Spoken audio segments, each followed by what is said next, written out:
कौन हो तुम? क्या चाहते हो तुम इस समय?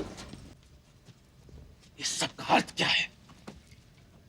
मैंने बार बार तुमसे कहा है कि तुम बाहर वालों का मनोरंजन नहीं करोगी, तुम केवल मेरा मनोरंजन करोगी।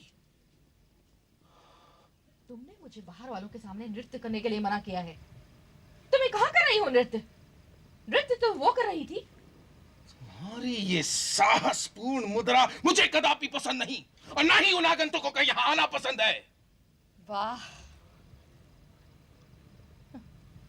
तुम्हारी इतनी साहस कैसे हुई मुझसे ऐसे बात करने की? मैं पिता अशोक हूं, सम्राट अशोक का भाई।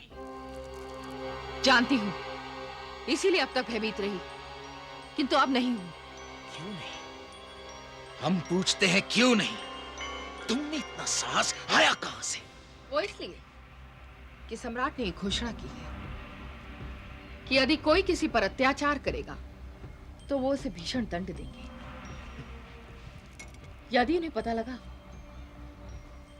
कि उनका भाई एक साधारण सी नृत्यांगना के पास आता जाता है तो उन्हें अच्छा नहीं लगेगा। मेरा विचार है उनके दंड में भाई के लिए कोई पक्षपात भी नहीं होगा। अगर इस सत्य को भीताशोक समझते हैं तो ऐसा कोई कार्य नहीं करेंगे जो सम्राट को अच्छा न लगे। और मुझे सहायता के लिए उनकी शरण में जाना पड़ेगा। रंगमा, छोड़िए मुझे। प्रिय, मेरी प्राण प्रिय, विश्वास करो, इस संपूर्ण जगत में इतना प्रेम मैं किसी से नहीं करता जितना मैं तुमसे करता हूं। यह सत्य है कि इस नृत्य को देखकर मेरा मन उत्तेजित हो गया, किंतु मैं जान चुका हूं कि नृत्य करने वाली तुम नहीं कोई और थी। अब मेरे मन को शांति हुई। तुम मेरे विषय में शंका न करो। तुम व्यर्थ ही मेरे उद्देश्य के प्रति शंकित होकर मुझे दोषी ठहरा रही हो। अर्थात आप नहीं चाहते कि मैं सम्राट के पास जाऊं? मैं उसी की विनती कर रहा हूं, न जाओ। अरे, ये आप क्या कर रहे हैं? आप राजवंशी हैं, ये आपको शोभा नहीं देता। छी छी, उठिए। मुझसे कहिए, क्या पीड़ा है आपको? मैं आपकी पीड़ा दूर करूंगी। अपने सम्राट को तो जानती हो तुम, वो सम्राट जो बौद्ध मत अपना चुका है, वो सम्राट जो अपने पंजे झाड़ चुका है, वो तक्षशिला की यात्रा पर जाने के लिए अपने साथ मुझे बाध्य कर रहा है। 2 मास के लिए तक्षशिला की यात्रा पर जाने का अर्थ क्या होता है जानती हो तुम? 2 मास के लिए मुझे अपने अश्व पर रहना होगा, शिविर में सोना होगा मुझे। सम्राट की आंखें सभी स्थानों पर होती है। सम्राट के समीप रहकर मुझे मदिरा से दूर रहना होगा, और उससे अधिक पीड़ाकर है 2 मास के लिए मैं तुम्हें नहीं देख पाऊंगा। यदि 2 मास के लिए मैं तुम्हें नहीं देख सका तो मैं जीवित नहीं रह सकूंगा। मेरी मृत्यु निश्चित है। क्या सती ही तुम मुझे इतना प्रेम करते हो? कटार दो मुझे। किस लिए? हाथ काट कर अपना रक्त दिखाकर मैं प्रमाणित करना चाहता हूं कि कितना प्रेम मैं तुमसे करता हूं। इसकी कोई आवश्यकता नहीं। विचार करने की बात यह है कि यदि तुम महाराज के समीप रहोगे तो तुम्हें इसका लाभ पहुंचेगा। तुम उनका विश्वास जीत सकोगे, और अगर वो तुम पर निर्भर करने लगे तो कभी भी अविश्वास नहीं करेंगे। सत्य है, सत्य कहा है तुमने रंगमा। आश्चर्य है, मैंने इस पर अभी तक सोचा भी नहीं था। पर यदि मैं तुमसे दूर हो गया तो आगंतुक इस स्थान पर बार बार आएंगे और फिर से तुम नृत्य आरंभ कर दोगी। और देर किसी दिन ऐसा ही बित शोक तुम्हारा हृदय जीत कर ले जाएगा। अच्छा, तुम जाओ यहां से अब। क्यों? अब मैं कहां जाऊं? अपने निवास पर। और कहां? सुना है तुम्हारी पत्नी गर्भवती है। मुझसे इतना कुछ कहने की अपेक्षा उससे कहो। संभवतः वो प्रसन्न हो। मैं तो किंचित भी प्रभावित नहीं हूं तुमसे।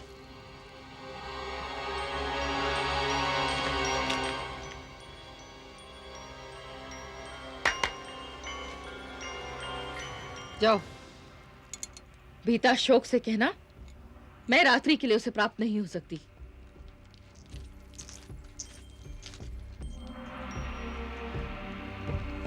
रक्त कटार से हाथ काटकर अपने असीम प्रेम को प्रमाणित करना चाहते हैं। वो मेरी स्वार्थ पूर्ति का साधन है, परंतु उस स्थिति का भान भी तो होना चाहिए।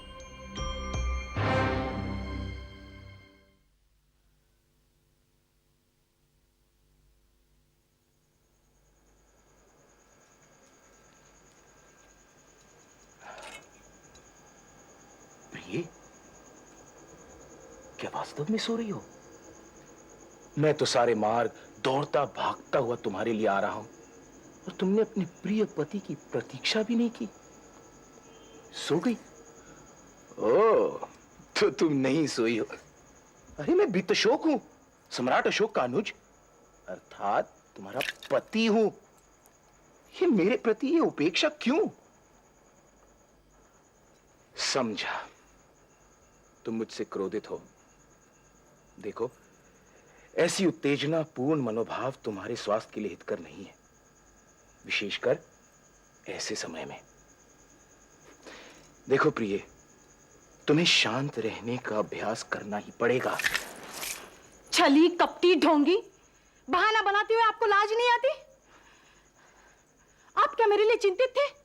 अरे आपको तो मेरी तनिक भी चिंता नहीं है। पर मेरा विश्वास करो, इतने दिनों से केवल तुम्हारे विचार में मैं सोचता रहा। मेरे मन के भीतर तुम्हारे विचार के अतिरिक्त अन्य कुछ भी नहीं है। मैं तो तुम तक शीघ्र ही पहुंचना चाहता था, पर क्या करता, सम्राट है कि सम्राट। कंकावती, सम्राट को हर छोटे बड़े कार्य के लिए मेरी मंत्रणा की आवश्यकता पड़ती है। वित्त शोक, मैं ऐसा करूं, वित्त शोक, मैं वैसा करूं। कभी कभी तो इच्छा होती कि उसे कह दूं कि आप जो चाहे कीजिए, जैसा चाहे कीजिए, लेकिन मुझे अपनी पत्नी कंकावती के पास जाने का आज्ञा दीजिए। पर नहीं कह सकता। तुम तो जानती हो, तुम जानती हो ना, सम्राट अब वृद्ध हो चुके। उन्हें हर समय अपने समीप मेरे जैसा स्फूर्तिवान, प्रतिभावान, गुणवान व्यक्ति चाहिए ही चाहिए। स्फूर्तिवान, प्रतिभावान, गुणवान, मिथ्यावादी। आप क्या समझते हैं, मिथ्या बोलकर आप मुझे मूर्ख बना लेंगे? कहिए, कहां थे अब तक? कहां गए थे? गया था? कहां जा सकता हूं मैं सम्राट को छोड़कर? और तुम तो जानती हो, शासन की नीतियों में घोर परिवर्तन हुआ है, इसलिए कार्य भी अधिक हो गया है।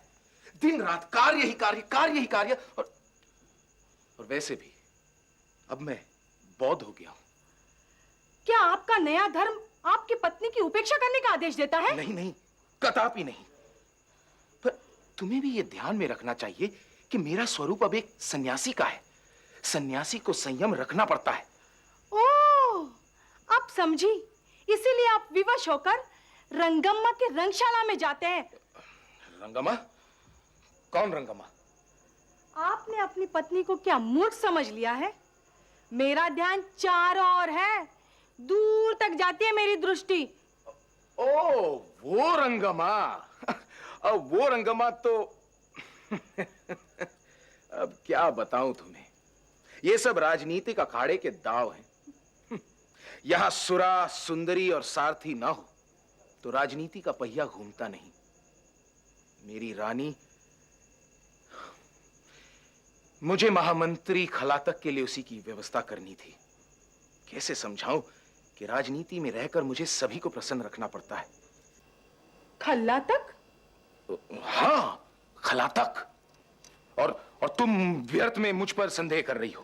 अरे जरा सोचो, जब मैं सम्राट बन जाऊंगा तब इन सभी को अपने पक्ष में तो रखना होगा ना। तुम्हें तो मेरी चतुराई की प्रशंसा करनी चाहिए। धूर्तता को धूर्तजन चतुराई कहते हैं। प्रिय, मुझ पर कभी तो विश्वास किया करो। मेरे मन महल की महारानी, मुझे सम्राट का पक्ष और विश्वास दोनों प्राप्त करना है। और यहां मैंने अपनी चतुराई दिखाई। अच्छा, वो कैसे? अरे तुम समझती नहीं हो। मैंने अपनी चतुराई से सम्राट की स्वीकृति प्राप्त कर ली है और वो मुझे अपने साथ तक्षशिला ले जाएंगे। वैसे भी मुझे अधिक प्रयत्न नहीं करना पड़ा, क्योंकि सम्राट मेरे बिना एक दिन तो क्या, एक पल भी नहीं रह सकते। तो आप मुझे फिर छोड़कर चले जाएंगे, वो भी इस दशा में? हे विधाता! अरे अरे, तुम इतनी चिंता क्यों कर रही हो?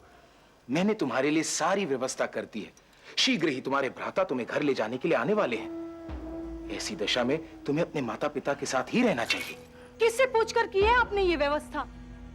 क्या आपने मुझसे पूछा था? मैं ये महल छोड़कर कहीं नहीं जाऊंगी। भविष्य में होने वाला सम्राट मेरा पुत्र इसी महल में जन्म लेगा, समझे? हाँ रानी, इस विषय में मैंने कभी पहले सोचा भी नहीं था। तुम ठीक कहती हो। मेरा पुत्र सिंहासन के भावी उत्तराधिकारी का जन्म यही होना चाहिए। मैं महारानी से कहकर तुम्हारी सुविधा की व्यवस्था कराऊंगा। ये सब समय आने पर होता रहेगा, पर आप मुझे अभी छोड़कर न जाओ। कितने समय तक आपने मेरी उपेक्षा की है। मैं कितनी अकेले पड़ गई हूं। पर ध्यान रहे, यदि आप कभी रंगम्मा नाम की स्त्री के समीप भी गए ना, तो मैं... वो रंगमा रंगमा, क्यों बार बार उसका नाम लेकर उत्तेजित होती हो? इस प्रकार की उत्तेजना तुम्हारे लिए ठीक नहीं है। इस समय तुम्हें विश्राम की आवश्यकता है। मैं तुम्हारी सेवा के लिए तुम्हारे दासियों को बुलाता हूं। पर आप कहां चले? देखो, मैं कितना भी चाहूं पर मैं नहीं, मुझे संयम से काम लेना पड़ेगा।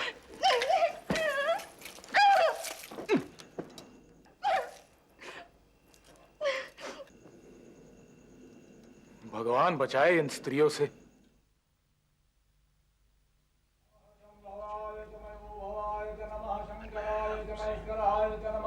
शिवाय च शिवतराय च शांति शांति शांति।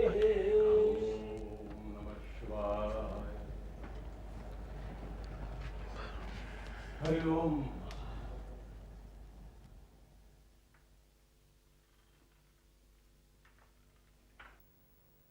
हाँ तो मंत्रीगण, धर्म क्षेत्र पर चर्चा आगे बढ़ा दी जाए। हम कब तक इस ढंग से जीवित रह सकेंगे? चंडशोक अब हमारे धर्म पर भी आक्रमण करने वाला है। हाँ, पहले चंडशोक अपना भयंकर क्रोध हर सैनिक पर उतारता था, पर अब वो ब्राह्मण धर्म पर टूटेगा। और वैसे भी वो एक ही रात्रि में बहुत हो गया है। ये सत्य है, यदि राजा कुछ करता है तो प्रजा उसका अनुगमन करती है। परंतु क्या यह सत्य नहीं कि बौद्ध हो जाने पर हमारे मंदिरों और मूर्तियों को नष्ट करेंगे? उसने तो गायों, मेमनों, सूअरों के वध पर प्रतिबंध लगा दिया। और अब तो मछलियां काटने की भी आज्ञा नहीं। संभव है मछली पकड़ना भी प्रतिबंध हो जाए। ये तो अति होगी। अब तो विधाता ही रक्षक है। तो आपका मंतव्य है कि सम्राट हम पर आक्रमण करेंगे? सम्राट के विचार में बौद्ध धर्म अन्य धर्मों के प्रति सहनशीलता प्रदान करता है। उन्होंने मुझे आश्वासन दिया है कि वो हमारे धर्म में कोई बाधक नहीं होंगे। ऐसा ही होगा। ऐसा ही होगा जैसा उन्होंने आपको आश्वासन दिया है। पर यह सोचकर मुझे आश्चर्य हो रहा है कि उनका आश्वासन टिका कब तक रहेगा। विचार करने योग्य है, विचार करने योग्य है कि समूह के समूह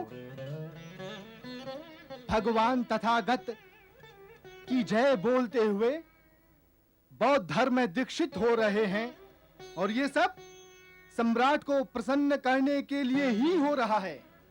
अब कोई व्यक्ति स्वेच्छा से बौद्ध धर्म स्वीकार करना चाहता हो तो उसे कैसे रोका जा सकता है? अद्भुत। यदि सभी ने बौद्ध धर्म स्वीकार कर लिया है तो हमारे उस धर्म का क्या होगा जो हमारे पूर्वजों ने पीढ़ी से पीढ़ी तक हमें सौंपा है? और फिर हम अपने धर्म की रक्षा कैसे कर सकेंगे? और अंत में यही होगा कि हमारा धर्म पूर्ण रूप से नष्ट हो जाएगा। नहीं, हमें इसका विरोध करना ही होगा। जय हो प्रभु। बेताशौक। किसकी जय? भगवान शिव की। परंतु तुम तो भगवान बुद्ध के समर्थन में अपना मत दे चुके हो, और तथागत का अनुयायी होने के कारण तुम्हें भगवान बुद्ध की जय कहना चाहिए। नहीं नहीं, कदापि नहीं। भगवान तथागत ने तो कहा है कि संभाव से सभी धर्मों का सम्मान करना चाहिए, और मैं तो जल के समान हूं। मुझे जैसी आकृति के पात्र में रखा जाएगा, मैं वैसी ही आकृति को ग्रहण कर लूंगा। अब देखिए ना, मैं यहां आया, मैंने अपने सम्मुख भगवान शिव की प्रतिमा देखी, तो यह स्वाभाविक है कि मैं उन्हीं की जय बोलूंगा। मगर मैं आपसे अत्यंत महत्वपूर्ण विषय पर चर्चा करना चाहता हूं। चर्चा? कैसी चर्चा? यहां नहीं।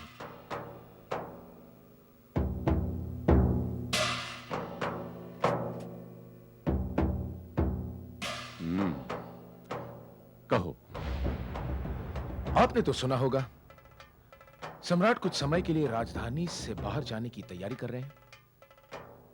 अच्छा, पर सम्राट जा कहां रहे हैं? निश्चित स्थान का ज्ञान मुझे नहीं, मगर अपने सेना के अधिपति को बुलाकर उन्हें आज्ञा दी है कि वो सेना को तैयार करें,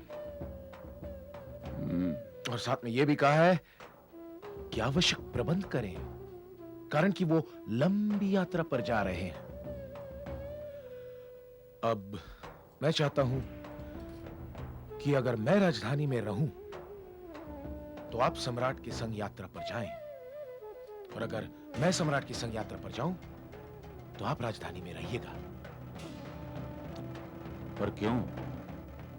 कल तक सम्राट की आयु का विचार कीजिए, वो अब वृद्ध हो चुके हैं।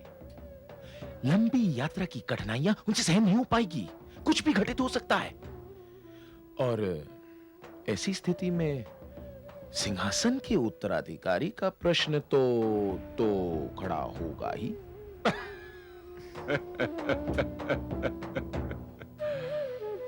पर उस स्थिति में भी तुम्हारे पास किंचित मात्र अवसर नहीं होगा बीताशोक। राज सिंहासन का उत्तराधिकारी राजकुमार महेंद्र तो पंक्ति में है ही, फिर कुणाल है, और फिर सम्राट की पुत्री संघमित्रा भी तो है। मुझे नहीं लगता है कि तुम इन सभी को एक तरफ हटाकर राज सिंहासन पर अपना अधिकार जमा पाओगे। यदि इस विशाल आकाश में एक छोटी सी बदली देखकर कोई समझे कि वे हानि रहित हैं, कि नीले विस्तृत आकाश में वो हानि नहीं पहुंचाएगी, तो ये समझने वाले की अज्ञानता है। क्योंकि जब वही बदली फूट कर नीचे आएगी तो समझने वाले की अज्ञानता दूर होगी, उसे पछतावा होगा।